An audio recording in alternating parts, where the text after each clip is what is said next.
comme pro. Et puis le 20, mon tour au Kangazan dans Zati. J'ai même ma main à couper au Kangazan du thé. Donc au bête d'abino sérieusement, donc on l'a pas qui chasse ça. Mon tour au Kangazan dans Zati. Ouais, exactement.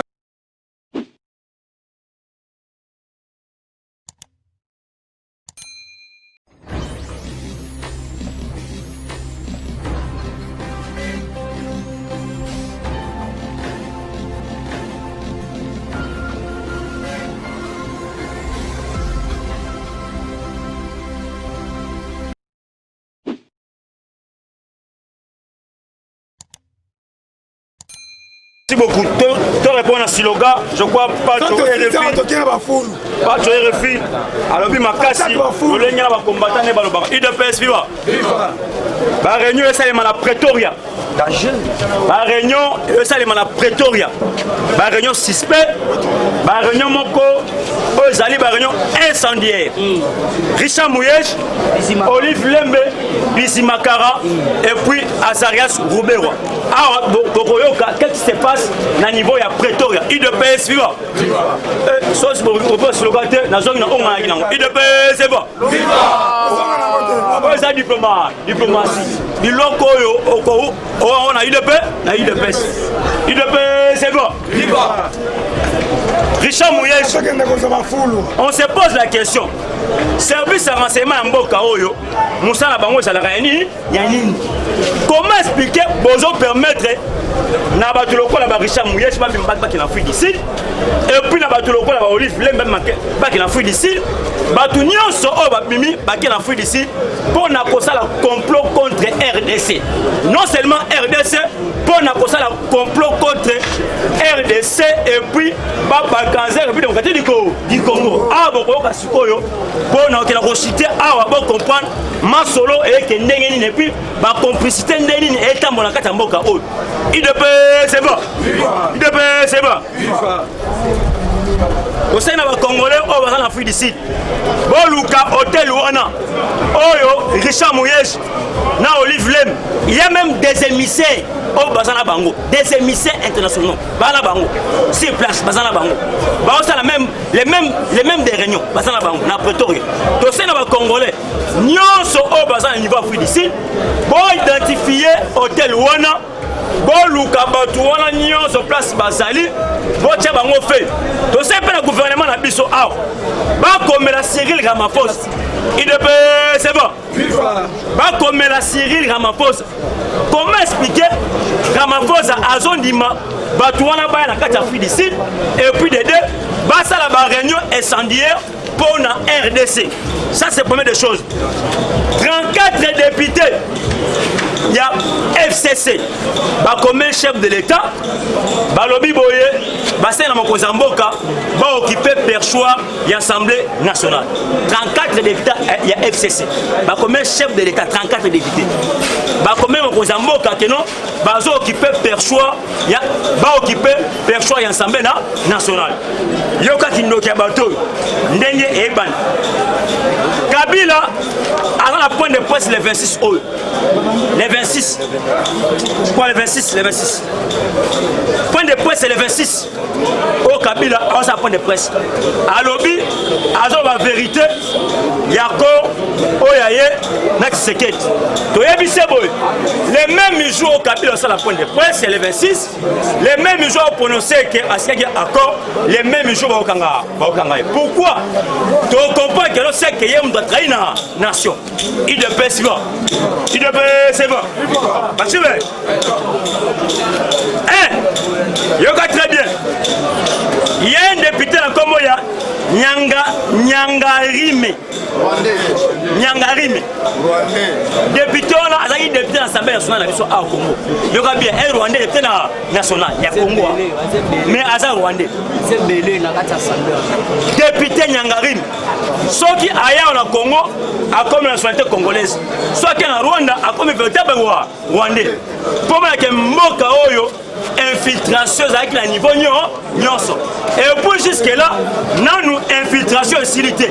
pour comprendre que non awa makambu ezali na lolenge o ba congolais ba okanisa te mais makambu comme na niveau mususu 1-23 ewana 1-23 ewana yebe adera lobino ana nyosa sacré 1-23 1-23 pe alobi aya na nyosa sacré so awa union sacré to comprendre te union sacré munyo sa komi ke aya kana na kati union sacré na lobaga awa ke no kala mingi te union sacré et kozala te mais batu ba ko récupérer union sacré comme ba combattant parce que tout le monde wana baza makila na maboko na bango et puis parmi batu wana 400 personnes, il y a déjà cité na 4 rapport ya mapping.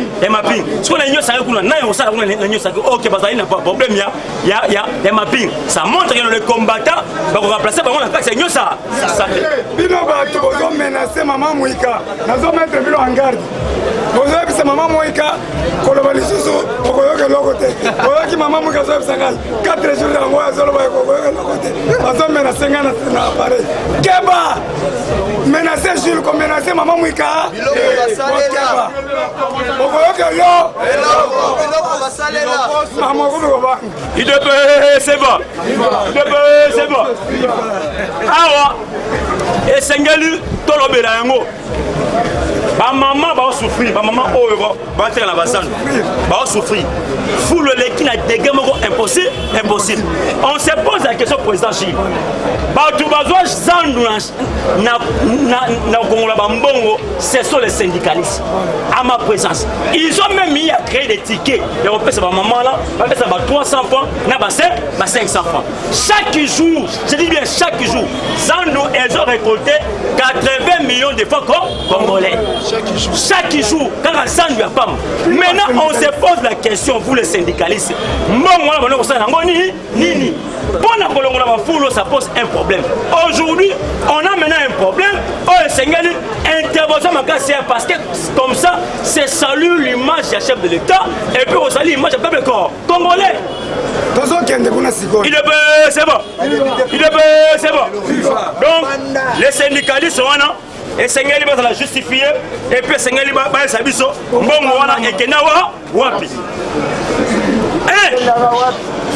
ministre de la justice awa pour comprendre que nous sommes infiltrés ministre de la justice tout sur information nous sommes ministre de la justice balobi azali de pes mais se pose la question tout sur information que non azali mutu INC 100% Nani anoma qui est qu'on se dise la vérité ça c'est grave les médias internationaux ont parlé de ça les médias internationaux inadmissible inacceptable jamais c'est bon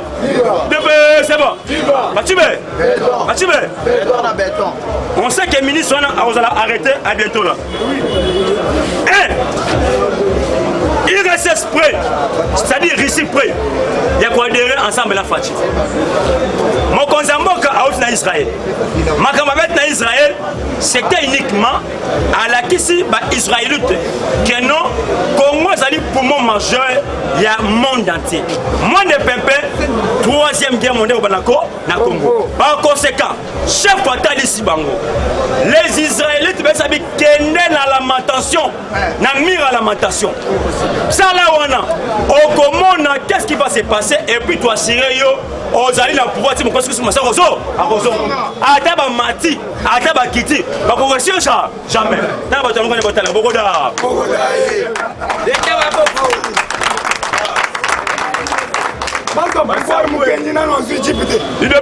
C'est bon. C'est bon. Mathibe. Kabila Kaya. Fayulu c'est. Bogoda.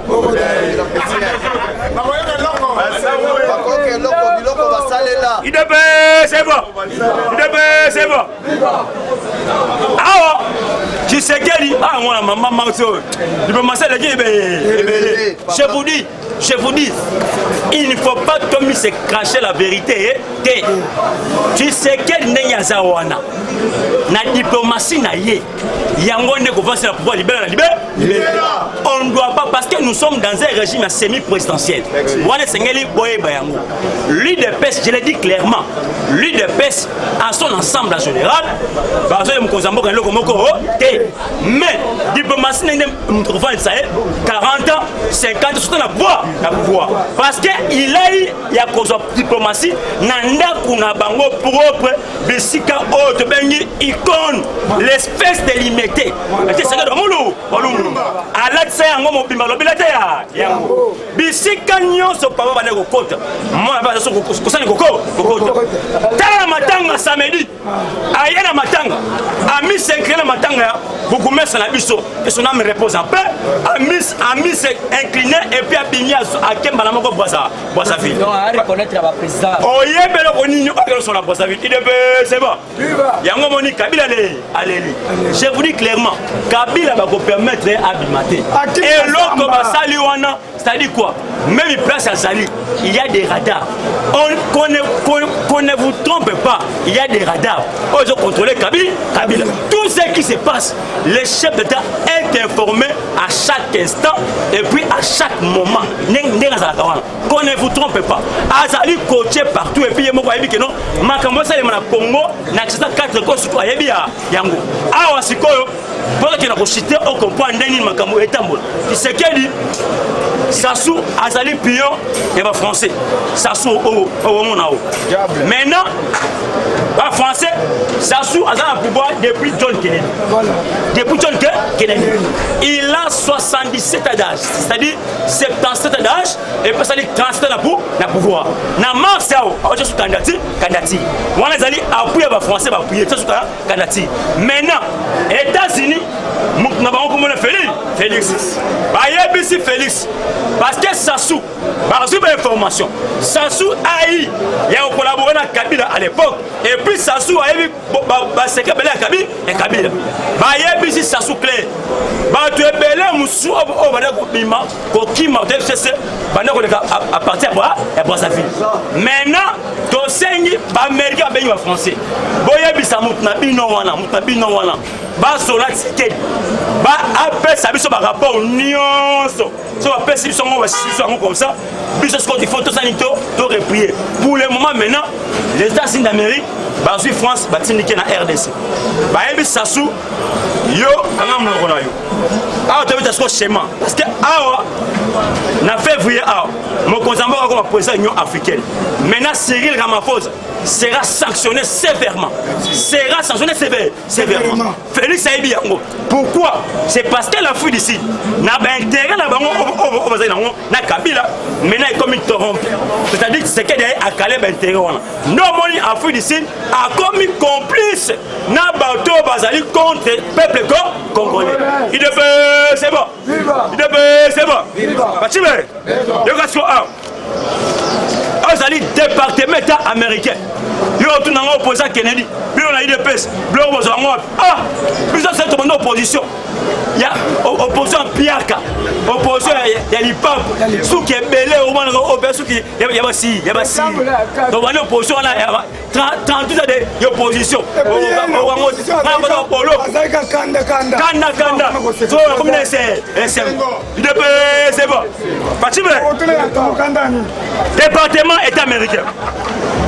Lorsque nous, les États-Unis d'Amérique, nous sommes derrière un allié de taille, un allié qui nous réunit, nous devons lui aider.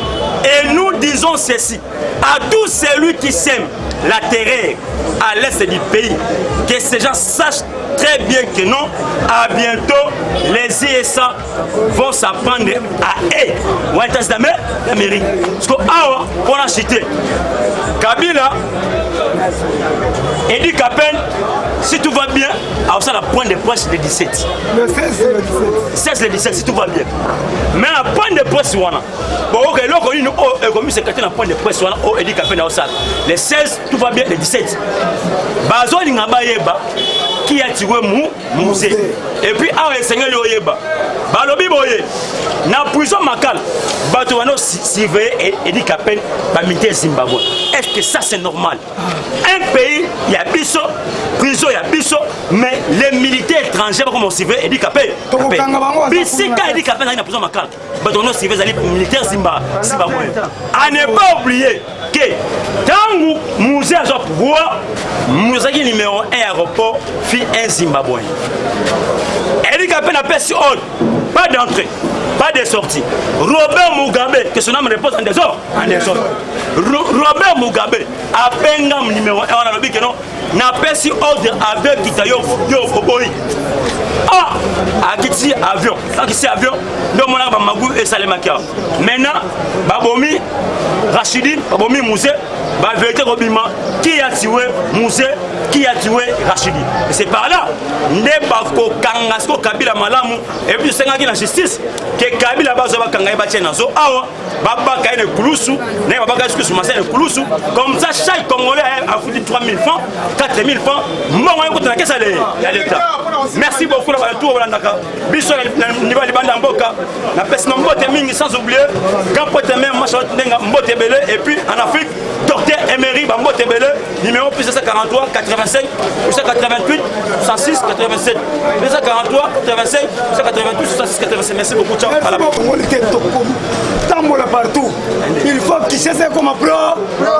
Et puis le 20, nous avons j'ai même ma main à couper. Donc on peut d'abord sérieusement. Donc on l'a pas qui cherche ça. Nous avons